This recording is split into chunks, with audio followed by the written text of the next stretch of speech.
Assalamualaikum warahmatullahi wabarakatuh. Perkenalkan, saya Nur Habibah dari kelas 11 akuntansi. Saya ingin menjawab soal PKN. Yang pertama, bagaimana pendapat Anda tentang sengketa antarbangsa karena klaim terjadinya pelanggaran internasional tentang kepemilikan senjata nuklir, kimia, atau biologi? Sikap saya tidak setuju karena senjata nuklir merupakan alat peledak yang memiliki kekuatan merusak yang sangat dahsyat. Sejumlah instrumen hukum internasional mengenai pembatasan penggunaan senjata nuklir memang telah dibuat.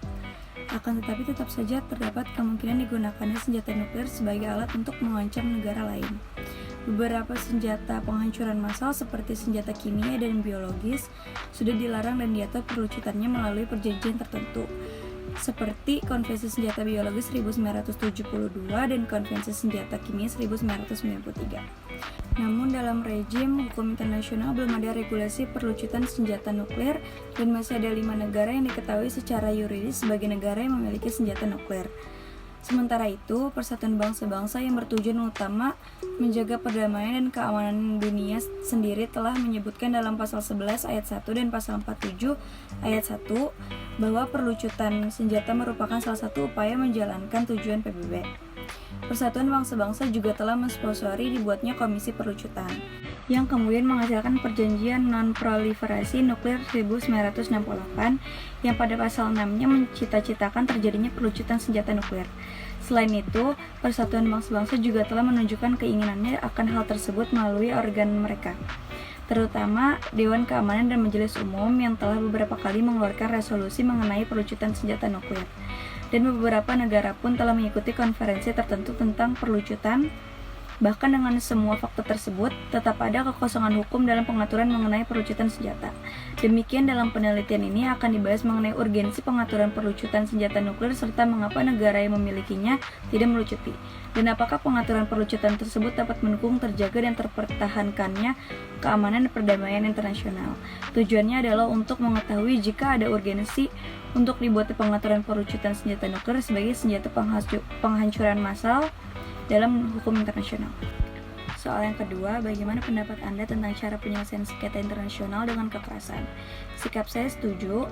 Pendapat saya adalah apabila negara-negara tidak mencapai kesepakatan untuk menyelesaikan sengketa-sengketa mereka melalui jalur diplomasi atau damai, maka salah satu cara yang dapat digunakan sebagai jalan keluar penyelesaian sengketa adalah melalui jalur pemaksaan atau kekerasan.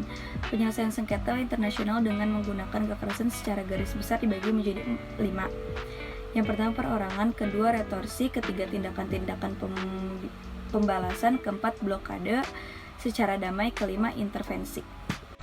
Soal yang ketiga, bagaimana pendapat Anda tentang sengketa antara Indonesia, Malaysia atas Kepulauan Sipadan, Legitan, dan Kepulauan Ambalat?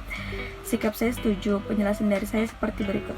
Penyelesaian sengketa yang dilakukan oleh Indonesia dan Malaysia dalam menentukan kedaulatan di Pulau Sipadan dan Legitan merupakan suatu cara penyelesaian sengketa secara damai, di mana Indonesia dan Malaysia memilih Mahkamah Internasional untuk menyelesaikan sengketa. Dasar hukum di dalam penyelesaian sengketa ini adalah pasal 2 ayat 3 dan pasal 33 Piagam PBB. Sengketa Pulau Sipadan dan Legitan disebabkan karena adanya ketidakjelasan garis perbatasan yang dibuat oleh Belanda dan Inggris yang merupakan negara pendahulu dari Indonesia dan Malaysia di perairan timur Pulau Borneo. Sehingga pada saat Indonesia dan Malaysia berunding untuk menentukan garis perbatasan kedua negara di Pulau Borneo, masalah ini muncul karena kedua pihak saling mengklaim kedaulatan atas Pulau Sipadan dan Legitan. Berbagai pertemuan bilateral dilakukan oleh kedua negara dalam upaya melakukan pemecahan atas sengketa ini, namun sengketa ini tidak dapat diselesaikan. Saya setuju karena kedua negara sepakat untuk menyerahkan penyelesaian sengketa ini kepada Mahkamah Internasional. Berbagai macam argumentasi dan bukti yuridis dikemukakan kedua pihak dalam persidangan di Mahkamah Internasional. Dan pada akhirnya Mahkamah Internasional memutuskan bahwa kedaulatan atas Pulau Sipadan dan Legitan merupakan milik Malaysia atas dasar prinsip okupasi, di mana Malaysia dan Inggris sebagai negara pendahulu lebih banyak melaksanakan efektivitas di Pulau Sipadan dan Legitan. Soal yang keempat, bagaimana pendapat Anda tentang konflik Israel-Palestina hingga kini belum selesai? Saya setuju karena Israel hingga saat ini telah banyak melanggar ketentuan dalam resolusi-resolusi yang telah dikeluarkan oleh PBB. Hal ini tentunya juga merupakan bentuk pelanggaran terhadap hukum internasional.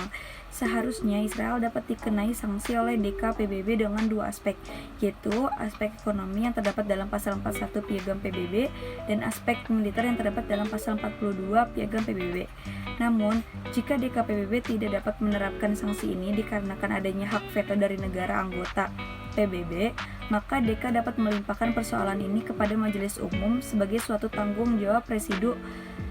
Tetapi hal ini kurang efektif sebab keputusan MU hanya bersifat rekomendatif, berbeda dengan keputusan DKPBB yang bersifat mengikat, seperti yang terdapat dalam ketentuan pasal 25 Piagam PBB.